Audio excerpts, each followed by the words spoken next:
Je suis très honoré de présenter ma start-up aujourd'hui devant vous, qui est une start-up qui incarne l'innovation, la passion et la créativité de la promotion du livre en République démocratique du Congo. Alors, le premier point que je vais aborder, c'est la promotion du livre, qui vraisemblablement va se pointer sur mon histoire. C'est que je suis écrivain congolais. J'ai écrit un livre en 2021 et en fait j'étais un peu déçu lors de sa vente. J'avais vendu 150 exemplaires et j'étais quand même découragé parce que je pensais vivre de ma passion. Mais après, il fallait que je me pose des questions. Comment résoudre le problème? C'est ça l'entrepreneuriat. C'est comme ça que j'en ai conclu qu'il y avait deux facteurs qui soutenaient le problème, qui est premièrement le temps et deuxièmement l'argent. Quand je parle du temps, c'est que si je vous demande en fait, si je vous pose la question, est-ce que vous pouvez me résumer un livre de 600 pages que je vous offre? Vous me direz, oui, en tout cas, vous êtes généreux, vous êtes un philanthrope généreux, mais seulement, nous n'avons pas le temps. Il y a un loyer à payer et tout ce qui va avec. Deuxièmement, il y a l'argent dont je parlais tout à l'heure, c'est que, avec l'argent, c'est que si je vous propose un livre que j'ai écrit récemment, à 30 $, vous me direz, mais bon, voilà, il est bien écrit, mais seulement, actuellement, ma préoccupation est centrée et axée sur mon problème des téléphones à résoudre. Il est abîmé.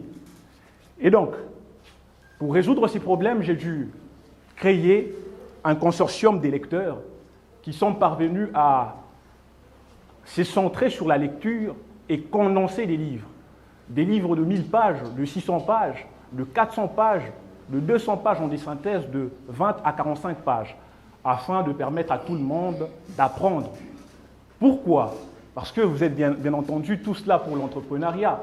Et qui dit l'entrepreneuriat rime avec apprentissage. Qui dit apprentissage voit la connaissance. Et donc, vous devez apprendre à travers le livre.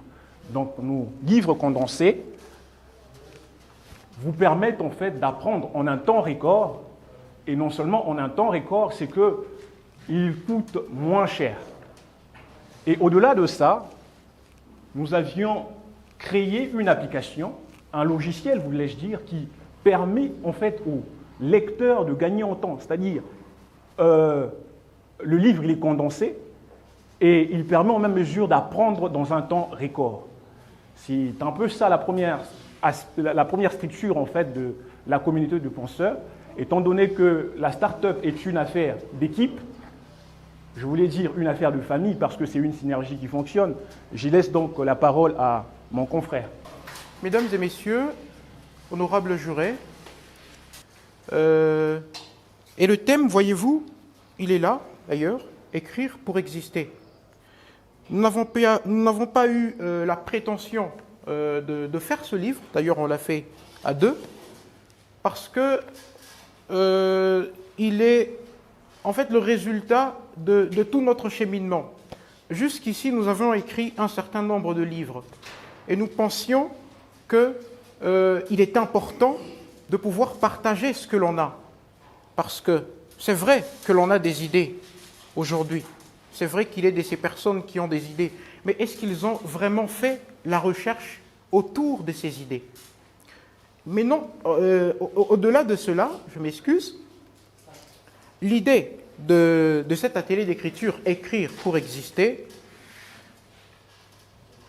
c'est une idée qui vient s'inscrire dans l'idée des prémices de la communauté des penseurs, qui est celui de pouvoir faire la culture et la valorisation, la vulgarisation du livre ici, en RDC. Et donc je pense que si les jeunes s'intéressent un temps soit peu à la lecture et au livre, puisque nous œuvrons également dans le domaine de l'édition des livres, c'est-à-dire que nous sommes des éditeurs, je pense que s'ils s'intéressent, nous allons changer beaucoup de choses. Nous allons vraiment changer beaucoup de choses, j'ai dit.